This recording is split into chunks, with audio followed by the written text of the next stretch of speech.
तो मूवी के स्टार्ट में हम एक कार को देखते हैं जो कि एक सीक्रेट एजेंट था।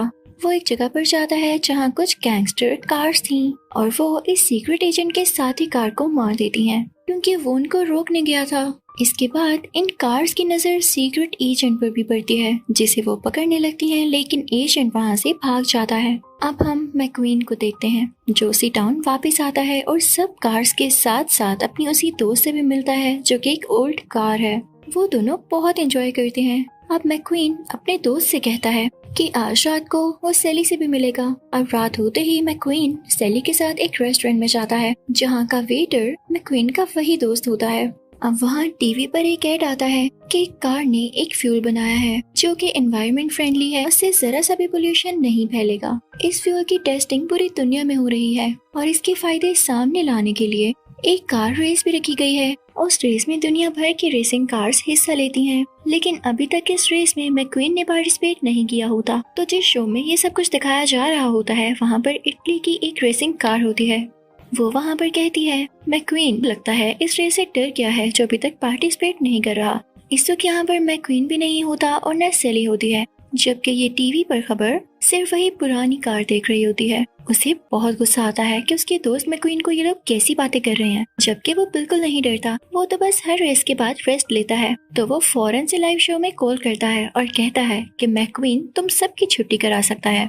तो वो रेसिंग कार उसकी लाइव कॉल पर इंसल्ट करती है और उस पुरानी कार से कहती है हाँ अगर उसमें इतनी हिम्मत है तो वो क्यों नहीं आ रहा। और तभी रेस्टोरेंट में उस पुरानी कार के पास मैक्वीन और सेली आ जाते हैं और जब मैक्वीन देखता है कि सारा सीन क्या है और उसके दोस्त की इंसल्ट हो रही है तो वो इटली की उसी रेसिंग कार से कहता है मैं आ रहा हूँ और देख लेंगे कि कौन जीता है। अब सेली मैक्वीन से कहती है कि तुम अपने दोस्त को भी साथ ले जाओ। मैक्वीन और वो पुरानी कार एक साथ उस जगह के लिए निकल पड़ते हैं।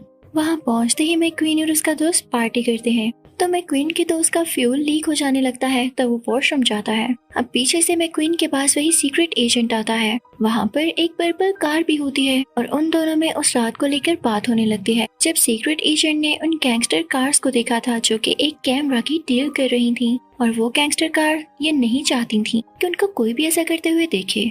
वो पर्पल कार उस सीक्रेट एजेंट को बताती है कि उस डील के बारे में एक डार्क एजेंट को इन्फॉर्मेशन है और उसके पास काफी ज्यादा एविडेंसेस भी हैं। इसी के साथ हम वॉशरूम का सीन देखते हैं जहाँ पर वही डार्क एजेंट जो कि एक वॉयलेट कार होती है वो मैक्वीन के दोस्त के पास आ जाती है, लेकिन तभी उसके पीछे कुछ बुरी कार्स पड़ जाती हैं और उसे तंग करने लगती हैं कि तुम्हारे पास जो जो एविडेंसेस हैं वो हमें दे दो। आखिर क्या सीन है उस कैमरे का, लेकिन वो ऐसा नहीं चाहता था कि उसके पास जो कुछ है वो लीक हो जाए। वो सब एविडेंसेस इवन अपना ट्रैकर भी मैक्वीन के दोस्त यानी उस पुरानी कार के नीचे लगा देता है और जब वो वॉशरूम से बाहर आता है तो वही पर्पल कार जिसने सीक्रेट एजेंट को सब कुछ बताया होता है वो उस ट्रैकर की वजह से मैक्वीन के दोस्त को ही वो डार्क एजेंट समझ लेती है और उससे कहती है कि क्या तुम मेरे साथ आ सकते हो, मुझे तुमसे बहुत से क्वेश्चंस करने हैं। अब उधर वो पूरी कार्स असली डार्क एजेंट को टॉर्चर कर रहे होते हैं। उसमें वो ऑल इन फ्यूल भर के जो रिसेंटली इंट्रोड्यूस हुआ था उसके ऊपर लेजर लाइट्स फेंक रहे होते हैं जो कि इनविजिबल होती हैं।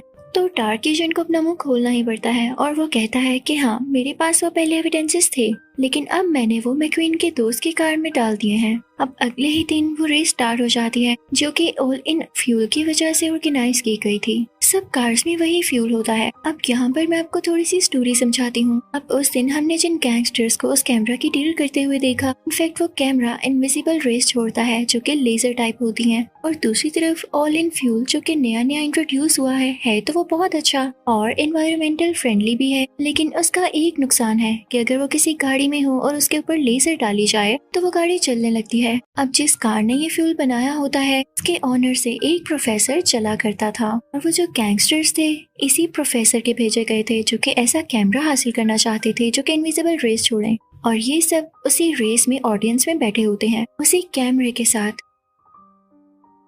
ताकि ये सब रेसिंग कार्स पर ये रेस डालकर उनको हरा सकें और एंड में ये आए ये तो फ्यूल ही बेकार है, इसकी वजह से कोई भी कार जीत ही नहीं सकी। उधर रेस में हम देखते हैं कि सबसे पहले वो इटली की रेसिंग कार जीत रही होती है, लेकिन आहिस्ता आहिस्ता मैक्वीन सबसे आगे निकल जाता है। अब उसी प्रोफेसर की नजर मैक्वीन की दोस्त कार पर पड़ती है और वो उसे डिस्ट्रॉय करने का कहता है, लेकिन ये बात उसी सीक्रेट एजेंट और उसके साथी उसी पर्पल कार को पता चल जाती है। तो वो उस पुरानी कार से कांटेक्ट करते हुए उसे कहते हैं कि तुम यहाँ से बाहर आ जाओ। लेकिन उस पुरानी कार को कुछ ठीक से समझ नहीं आ रहा होता, क्योंकि वो साथ साथ मैक्वीन को भी गाइड कर रहा था कि अब किस तरफ मुड़ो, जिस वजह से मैक्वीन भी मिस गाइड हो जाता है और उस इटली की कार से पीछे रह जाता है। अब वो पुरानी कार किसी ऐसी जगह पर पहुंचती है जहां पर वो गैंगस्टर्स यानी बुरे लोग उसके पीछे लगे होते हैं, और तभी वहां सीक्रेट एजेंट भी आ जाता है जो कि उनसे काफी ज्यादा लड़ाई करता है, उनकी कार्स को उल्टा देता है, और ये सब देखकर वो पुरानी कार काफी खुश हो रही होती है। अब वहाँ रेस के रिजल्ट्स आउट हो जाते हैं, जहाँ हमें पता चलता है कि इटली की उसी कार ने फर्स्ट पोजीशन ली है, जबकि सेकंड पोजीशन मैक्वीन के पास आई है।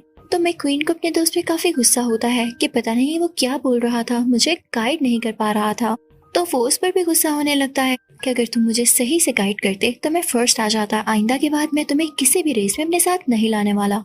हाँ, वहाँ से वो पुरानी कार सीधा उसी सीक्रेट एजेंट के पास जाती है। वो उसका शुक्रिया अदा करने आया था, लेकिन तभी सीक्रेट एजेंट अपनी गाड़ी के शीशे में देखता है कि कुछ कार्स उसका पीछा कर रही हैं। तो वो उसी पुरानी कार को अपने साथ लेके वहाँ से भागने लगता है, लेकिन वो बुरी कार्स फिर भी उनका पीछा कर रही होती हैं। तो सीक्रेट एजेंट उनसे खूब लड़ाई करता है। तभी वहाँ पर वो पर्पल कार आ जाती जो कि एक एयरप्लेन में आई थी, और वो उन दोनों कार से कहती है फौरन से इस प्लेन में आ जाओ, और वो वहाँ से किसी दूसरी जगह जाने लगते हैं। उधर मैक्वीन को भी पता चल जाता है, क्योंकि उसे अपने दोस्त का लेटर रिसीव हो गया था कि वो यहाँ से जा रहा है। मैक्वीन उदास हो जाता है और कहता है ठीक है मेरे दोस्त, तुम जहाँ रहो खुश रहो। उधर प्लेन में वो पर्पल कार उसी पुरानी कार के अंदर से वो सब एविडेंस ले लेती है। अब जब उस एविडेंस को देखा जाता है तो उन्हें एक गाड़ी का इंजन नजर आता है। पर्पल कार और सीक्रेट एजेंट को तो कुछ खास समझ नहीं आ रहा होता, लेकिन उस पुरानी कार को क्योंकि इंजन्स की काफी नॉलेज होती है तो वो उन्हें समझाने लगता है कि असल में है क्या।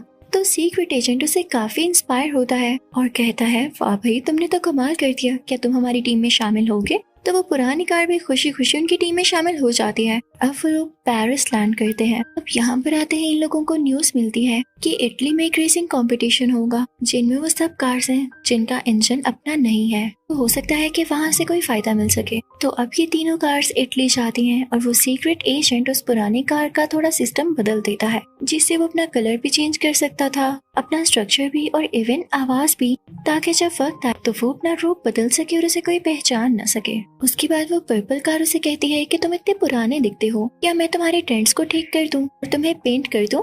तो वो कहता है नहीं नहीं, मैक्वीन से बेशक मैं दूर हूँ, लेकिन वो मेरा बहुत अच्छा दोस्त है, और हमारी दोस्ती तभी हुई थी जब मैं एक पुरानी कार था, और यही तो मेरी पहचान है। अब उस तरफ रेस का राउंड 2 स्टार्ट हो चुका होता है, जिससे इटली की वही कार काफी प्राउडी होती है कि आज भी वो जीत जाएगी। और इधर मैक्वीन परेशान होता है कि उसका दोस्त नहीं है, क्या वो जीत सकेगा या नहीं। अब उधर हम उस पर्पल कार को देखते हैं जो एक जगह पर पहुंचती है। वहां पर और कई ज्यादा कार्स होती हैं, तो इनको लगता है कि यहाँ पर इनको वो कार्स भी मिलेंगी जिनका इंजन अपना नहीं है। वहाँ पर एक कैसीनो भी होता है, लेकिन उसके अंदर जाने के लिए इनको वहाँ का आदमी होना जरूरी था। तो वो पुरानी कार अपना रूप बदल लेती है और इसे कैसीनो की हेड बन जाती है। अब वो लोग उसके अंदर जाने लगते हैं। जैसे ही वो लोग अंदर जाते हैं तो सब कार्स उसको अपना हेड कहते हुए वेलकम करते हैं। लेकिन यहाँ पर एक बुरी बात ये हुई कि यहाँ पर वही डार्क एजेंट नहीं आया था, ना ही वो सब लोग जो ऑल इन फ्यूल के अगेंस्ट थे और ये सारा कुछ कर रहे थे। तो तभी उस पर्पल कार को एक साइन रिसीव होता है कि रेस का राउंड 2 इसी सिटी में हो रहा है, और वो ये देख भी पाती है कि वो रेसिंग कार्स फिर से डिस्ट्रॉय हो रही हैं, यानी वो प्रोफेसर और वो सभी कार्स वहीं पर हैं, जो कि उसी कैमरा की मदद से इन कार्स पर लेजर डाल रही हैं। तो वो सीक्रेट एजेंट फौरन से मैक्वीन को बचाने जाता है, और ताकि बाकी कार्स को भी जलने से बचा सके, लेकिन उसको रास्ते में ही किसी मैग्नेट से पकड़ लिया जाता है। अब उधर रेस में मैक्वीन तो जीत जाता है, लेकिन बाकी कार्स का बहुत ज्यादा नुकसान होता है। अब वहाँ के सीनों में एक बुरी कार कहती है लगता है हमें मैक्वीन को खत्म करना होगा, क्योंकि इतना सब कुछ होने के बावजूद वो अगली रेस में भी ऑल इन फ्यूल यूज करेगा, और उसके फैंस भी इस वजह से उसी फ्यूल को सपोर्ट करेंगे, और हमारा प्लान कामयाब नहीं हो सकता। तो ये बात जब मैक्वीन का दोस्त सुनता है तो वो घबरा जाता है और पीछे होता है। तभी उसके ऊपर लगी कई लाइट टकरा जाती है और टूट जाती है। तभी उसके सिस्टम में एरर आने लगता है और वो कई रूप बदलने लगता है, और एट लास्ट अपने असली रूप में यानी उसी पुरानी कार के रूप में आ जाता है, जिसे देखकर वहाँ की सारी कार्स उसे पहचान लेती हैं कि ये तो हमारा हेड है ही नहीं। अब उसको पकड़ लिया जाता है। अब वो पुरानी कार फौरन से मैक्वीन के पास जाती है उसे बताने के लिए कि तुम्हारे साथ क्या होने वाला है, लेकिन इतना ज्यादा रश होता है कि मैक्वीन उसे ढूंढ ही नहीं पाता, और तब तक वो बुरी कार्स आकर उसे पकड़ लेती हैं और अपने साथ किसी जगह ले जाती हैं।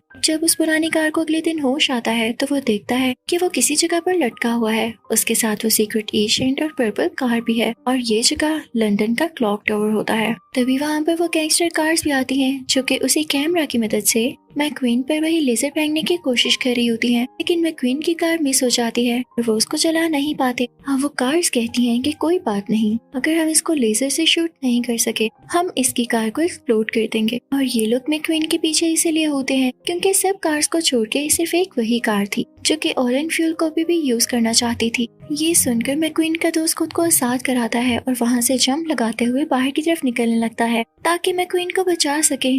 इसके पीछे पीछे वही सीक्रेट एजेंट और पर्पल कार भी अपने आप को आजाद करवाते हैं, लेकिन देखते हैं कि मैक्वीन के दोस्त की गाड़ी का एक पार्ट वहाँ पर गिरा हुआ है, जिससे वो समझ जाते हैं कि जिस बॉम्ब से गैंगस्टर्स मैक्वीन को एक्सप्लोड करने वाले हैं ये तो उसी पुरानी कार के अंदर है। तो वो फौरन से उसके पीछे जाते हैं ये बताने के लिए कि बॉम्ब तुम्हारे ही अंदर है। अब वहाँ जाकर ये सब कुछ वो उस पुरानी कार को बता देते हैं। अब मैक्वीन का वही दोस्त जो उसके पास जा रहा था अब उससे पीछे पीछे हटने लगता है। मैक्वीन को लगता है कि ये मुझसे नाराज है, लेकिन उसे क्या पता था कि उसका दोस्त उसे बचा रहा है कि कहीं बॉम्ब एक्सप्लोड न हो जाए। उधर वो गैंगस्टर कार बटन प्रेस कर देती है ताकि बॉम्ब एक्सप्लोड हो जाए, लेकिन वहाँ पर आउट ऑफ रेंज लिखा आता है, यानी ये मैक्वीन और उसके साथियों के लिए गुड लक था। अब यहाँ पर वो पर्पल कार भी मैक्वीन के पास आ जाती है, मैक्वीन को सब कुछ बता देती है। तो वो दोनों उस पुरानी कार से कहते हैं कि स्टिल खड़े रहो, हमारे अंदर जो बॉम्ब है हमें उसे डिफ्यूज करना होगा। उधर हम देखते हैं कि वो सीक्रेट एजेंट उस गैंगस्टर कार को भी पकड़ चुका था, उसे बांधकर यहाँ पर लाता है ताकि उसे सजा दी जा सके। लेकिन तभी वहाँ पर उस गैंगस्टर के साथी आ जाते हैं जिनमें बहुत फाइट होने लगती है और साथ ही साथ पुलिस भी आ जाती है। तो ये लोग इस गैंगस्टर कार से कहते हैं कि फौरन से कार के अंदर लगाए गए बॉम्ब को डिफ्यूज करो। तो वो गैंगस्टर कार कहती है मैं इस केस में कुछ नहीं कर सकती, मेरा बॉस ही है जो इस बॉम्ब को डीएक्टिवेट कर सकता है। तो मैक्वीन का दोस्त कहता है मैं जानता हूँ उसे, और अपनी कार भगाकर क्वीन के पैलेस की तरफ ले जाता है जहाँ पर एक ग्रीन कार होती है और यही उन गैंगस्टर्स का बॉस होता है, लेकिन इसने कभी आज तक किसी को शो नहीं कराया था और उस दिन ये पार्टी में भी था। मैक्वीन के दोस्त को इस पर शक होता है तो वो उसके पास जाने लगता है और जैसे जैसे वो पास आ रहा होता है तो वो ग्रीन कार डरने लगती है कि वाकई उसे पता था कि इसके अंदर बॉम्ब है और उसे डर भी इसी बात की वजह से लग रहा था कि बॉम्ब एक्सप्लोड होने में सिर्फ 5 सेकंड रहते हैं और ये मेरे बिल्कुल करीब है। अगर बॉम्ब एक्सप्लोड हो गया तो जाहिर सी बात है कि वो भी नहीं रहेगा। तो वो फौरन से बोलता है डीएक्टिवेट और उसकी आवाज पहचान कर वो बॉम्ब डिफ्यूज हो जाता है। इसी के साथ सबको पता चल जाता है कि ग्रीन कार कितनी बुरी थी। पुलिस उस ग्रीन गैंगस्टर कार को पकड़ लेती है और वहाँ की क्वीन उस पुरानी कार को शाबाश देती हैं। अब ये सब कार्स उसी टाउन वापस आ जाती हैं। मैक्वीन और उसका दोस्त फिर से एंजॉय करने लगते हैं और इसी के साथ इस मूवी का पार्ट 2 खत्म होता है। तो अब मैं स्टार्ट करूंगी पार्ट 3 की एक्सप्लेनेशन। तो शुरू करते हैं। तो यहाँ पर हमें दिखाया जाता है कि मैक्वीन की एक बहुत ही बड़ी रेस होती है जिसके लिए वो उस जगह चला जाता है और उसे अपना दोस्त बहुत याद आया करता था क्योंकि इस बार वो उसके साथ नहीं होता। रेस का राउंड 1 स्टार्ट होता है जिससे मैक्वीन जीत लेता है। तो एक ब्लू कार उसका बहुत मजाक उड़ाती है। अब अगले दिन जो रेस होती है उसमें वही ब्लू कार जीत जाती है, लेकिन वो बहुत ज्यादा प्राउडी थी। लेकिन प्राउड भी ज्यादा देर तक नहीं रहता। अगले दिन रेस का राउंड 3 स्टार्ट होता है और वहाँ पर बहुत ही मॉडर्न और एडवांस कार आती है जिसका स्ट्रक्चर बहुत ही प्यारा था और शायद इसी वजह से उसे खुद पर प्राउड भी था। वो एक ब्लैक कलर की कार होती है और आज के राउंड में वो सबको पीछे छोड़कर खुद जीत जाती है। मैक्वीन से बात करने की कोशिश करता है लेकिन वो ब्लैक कार उसे मुंह भी नहीं लगाती। इस कार का नाम स्टॉर्म होता है और देखते ही देखते ये लोगों में मशहूर होने लगती है। हम तो अब न्यूज में भी आने लगा था जहाँ पर ये बताया जाता है कि इसका स्ट्रक्चर बहुत ही एडवांस है, इसकी टेक्नोलॉजी बहुत हाई है जिसकी वजह से यह रेस जीत जाता है। और एडवर्ड्स भी इससे काफी इम्प्रेस होते हैं कि वो अपने एड्स में पुराने रेसर्स को क्यों लाए जबकि इतने एडवांस और इतनी प्यारी कार्स यहाँ पर मौजूद हैं, जिसकी वजह से मैक्वीन को बहुत दुख होता है और जाहिर है बाकी कार्स को भी हुआ होगा। अब उधर वो ब्लू कार मैक्वीन के पास आती है और उससे कहती है कि क्या तुमने खबर सुनी? तो मैक्वीन कहता है हाँ। तो वो ब्लू कार कहती है बस देख लो अब ये हमारा दौर नहीं रहा, ये नई कार्स का दौर है। एडवांस कार्स, लोग उन्हीं को पसंद करेंगे, हम तो भाई पुराने हो रहे हैं, रेस भी कहाँ जीत पाएंगे, तो मैं रिटायरमेंट ले रहा हूँ। मैक्वीन उसे समझाता है कि यार उदास नहीं हो, अगर हिम्मत हो तो सब कुछ किया जा सकता है। लेकिन वो ब्लू कार वहाँ से हट होकर चली जाती है और मैक्वीन ने हिम्मत नहीं हारी होती। अब एक दिन एक रेस होती है जिसमें मैक्वीन ने भी पार्ट लिया होता है और स्टॉर्म भी होता है। सबको यही लग रहा होता है कि स्टॉर्म ही जीतेगा, लेकिन मैक्वीन इसके लिए बहुत एफर्ट करता है और जी जान लगाकर उस रेस में भागने लगता है। लेकिन थोड़ा आगे जाते ही उसकी कार का एक्सीडेंट हो जाता है और वो क्रैश हो जाती है। इतने ज्यादा मल्टीपल डैमेजेस होते हैं कि शायद अब वो दोबारा कभी भी रेस में हिस्सा ना ले पाता। इसी तरह से 4 महीने गुजर जाते हैं। मैक्वीन ने किसी भी रेस में पार्ट नहीं लिया होता और सब लोगों में स्टॉर्म ही मशहूर होते जा रहा होता है। तभी 4 महीने बाद हम एक गोदाम में मैक्वीन को बिल्कुल ठीक हालत में देखते हैं, जो कि अब पूरी तरह से हील हो चुका था। उसके डेंट्स भी निकाल दिए गए थे और जहाँ जहाँ से वो चला था उस चीज को भी ठीक कर दिया गया था। लेकिन जैसे हमने पार्ट 1 में कि एक जज ने उसे अपनी स्टोरी बताई थी कि जब उसे मल्टीपल डैमेजेस आए तो हील होने के बाद भी उसे किसी ने घास नहीं डाली और उसका करियर बर्बाद हो गया। तो इसी बात की वजह से मैक्वीन भी काफी डर रहा होता है। तभी वहाँ पर सैली आती है और उसे कहती है, मैक्वीन तुम बहुत हिम्मत वाले हो, तुम कभी भी हार नहीं मान सकते, दुनिया जो भी कहे तुम्हें सब कुछ करके दिखाना होगा। अब वहाँ से मैक्वीन चला जाता है तो रास्ते में उसे कई रिपोर्टर्स मिलते हैं जो उससे कहते हैं कि आप रिटायरमेंट ले रहे हैं। तो मैक्वीन उनकी बातों को इग्नोर करता हुआ एक जगह पर आता है जो कि एक ट्रेनिंग सेंटर होता है, क्योंकि 4 महीने से उसने किसी रेस में पार्ट नहीं लिया होता तो वो यहाँ पर ट्रेनिंग लेने आया था। और यहाँ पे वो एक कार क्रूज से मिलता है जो कि उसको ट्रेन करने वाली थी, जो कि येलो कलर की एक कार होती है। तभी वहाँ पर मैक्वीन को एक सिमुलेटर नजर आता है जिसे देखकर वो बहुत एक्साइटेड हो जाता है और जिद करके उस पर प्रैक्टिस करने जाता है। लेकिन ज्यादा देर तक अपना बैलेंस उस पर मेंटेन नहीं रख पाता, जिससे वो स्टिमुलेटर टूट जाता है। और उस ट्रेनिंग सेंटर का ओनर उसे कहता है कि आपको रिटायरमेंट ले लेनी चाहिए, आप तो रेस लगाना भूल चुके हैं। वो उसे ये भी कहता है कि आप कोई और काम शुरू कर लें। तो मैक्वीन उससे कहता है, मुझे सिर्फ एक और चांस दें, मैं अच्छे से ट्रेनिंग लूंगा। तो अब उसे क्रूज के साथ ट्रेनिंग लेने के लिए भेज दिया जाता है, सिर्फ उसको आखिरी चांस। लेकिन वहाँ पर क्रूज नोट करती है कि मैक्वीन की जो स्पीड है वो अभी भी स्टॉर्म से काफी ज्यादा कम है और उसे और मेहनत की जरूरत है।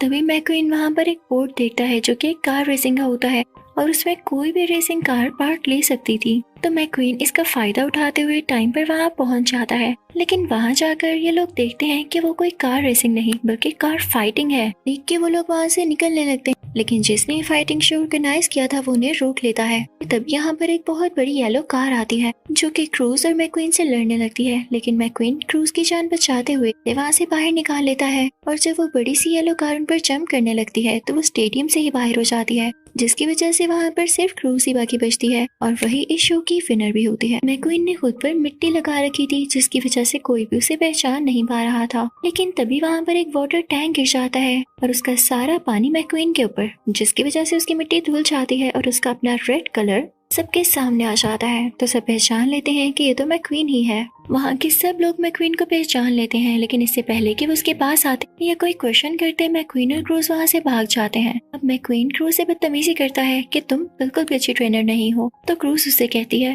हूँ मैं अच्छी ट्रेनर, लेकिन जब भी कोई रेस देखती हूँ तो इमोशनल हो जाती हूँ, क्योंकि मेरा भी ये ख्वाब था कि मैं एक रेसर बनूं, लेकिन लड़की हूँ ना, इस वजह से रेसिंग कार नहीं बन सकी और ना ही मुझे सपोर्ट किया गया। ये कह के वो काफी उदास होकर वहाँ से चली जाती है। तभी मैक्वीन एक न्यूज देखता है और वो चैनल्स ये कह रहे होते हैं कि कई महीनों से मैक्वीन वापस नहीं लौटा, इसका मतलब कि उसने रिटायरमेंट ले ली है। जिसे देखकर वो काफी उदास हो जाता है और अपने दोस्त को वीडियो कॉल करता है। तो उसका दोस्त उसे कहता है, याद है एक बहुत ही अच्छी रेसिंग कार जो कि अब जज है, मेरी नजर में उसका ट्रेनर है और अगर तुम उससे ट्रेनिंग लोगे तो बहुत आगे जा सकते हो, तो फौरन से इधर आ जाओ। अब मैक्वीन क्रूज को लेकर वहाँ पर जाता है। अब वो वहाँ जाकर उस ट्रेनर से मिलता है। तो ट्रेनर मैक्वीन से कहता है कि मैंने सुन रखा है तुम बहुत अच्छी रेसिंग कार हो, तुम कुछ भी चाहो तो उसे हासिल कर सकते हो, इसलिए आज से तुम्हारी ट्रेनिंग शुरू होती है। वो क्रूज को मैक्वीन के आगे लगाता है और उसके पीछे स्टॉर्म लिखता है। ट्रेनर मैक्वीन से ये कहता है कि समझो क्रूज स्टॉर्म है और तुम्हें इसको चेज करना है और इसको काटते हुए आगे निकलना है। लेकिन वहाँ पर क्रूज ही रेस जीत जाती है। इस तरह से क्रूज का भी ख्वाब पूरा हो रहा था और दूसरी तरफ मैक्वीन की ट्रेनिंग भी हो रही। अब जब मैक्वीन एक लड़की से भी रेस नहीं जीत पाता तो वो ट्रेनर कहता है, हटो, मैं तुम्हें खुद ट्रेन करूंगा। वो ट्रेनर उसे कुछ दिन खुद ही ट्रेनिंग देता है और कुछ ही दिन बाद मैक्वीन बहुत अच्छा ट्रेन हो जाता है। लेकिन जब उसकी क्रूज के साथ दोबारा रेसिंग होती है तो यहाँ फिर से क्रूज जीत जाती है और मैक्वीन हार जाता है। मैक्वीन उस जगह चला जाता है जहाँ पर आज बहुत बड़ी रेस होने वाली थी। यहाँ पर उसका दोस्त और सेली भी उसे सपोर्ट करने आते हैं। अब रेस शुरू हो जाती है, लेकिन मैक्वीन सबसे आखिर पे होता है। लेकिन फिर भी रेस शुरू होते ही वो थोड़ा आगे जाना मैनेज कर लेता है। उसे उसका ट्रेनर और क्रूज भी देख रहे होते हैं। ट्रेनर होता है, वो क्रूज से कहता है कि आप यहाँ क्या कर रही हैं, आप क्यों रेस देख रही हैं, आप यहाँ से जाएं। तो क्रूज उदास होकर चली जाती है। जब मैक्वीन ये देखता है तो उसका भी दिल दुखता है कि क्रूज का भी तो दिल चाहता है कि वो रेसिंग करे, और यहाँ उसको रेस तक नहीं देखने दी जा रही, सिर्फ इसलिए कि वो लड़की है। ये गलत है। वो फौरन से अपनी टीम को ऑर्डर देता है कि क्रूज से कहो रेस के लिए तैयार रहे। लेकिन क्रूज के लिए इस रेस में पार्ट लेना इम्पॉसिबल था, क्योंकि रेस स्टार्ट होने से पहले उसने अपना कार नंबर नहीं लिखवाया था। तो मैक्वीन उसे अपनी नंबर प्लेट उतार कर देता है और उसके नंबर प्लेट पर लगा देता है। और फिर दूर से मैक्वीन उसे चीयर अप करने लगता है और कहता है वो टाइम याद करो जब तुम मुझे ट्रेन करते करते मेरे से भी आगे निकल जाती थी। इस तरह से जो क्रूज पहले नर्वस होती है उसमें हिम्मत आने लगती है। क्रूज आगे निकलने लगती है और स्टॉर्म के बराबर पहुंच जाती है। स्टॉर्म को खुद पे काफी गरूर होता है, तो वो क्रूज से कहता है, लड़की तुम कुछ भी नहीं कर सकती हो, जीतूंगा तो मैं ही। तो इस वजह से दोबारा से क्रूज का मोरल डाउन हो जाता है, यानी वो नर्वस होने लगती है। तभी मैक्वीन उसे दोबारा से चीयर अप करता है, क्रूज तुम लोगों की बातों में बिल्कुल मत आना। पता है स्टॉर्म तुम्हारी इंसल्ट क्यों कर रहा है? क्योंकि वो तुम्हारी तरह इतना स्ट्रॉन्ग नहीं, वो तुमसे डरता है, इसलिए तुम्हें अपनी बातों में फंसाकर हराना चाहता है, लेकिन तुम ही जीतोगी।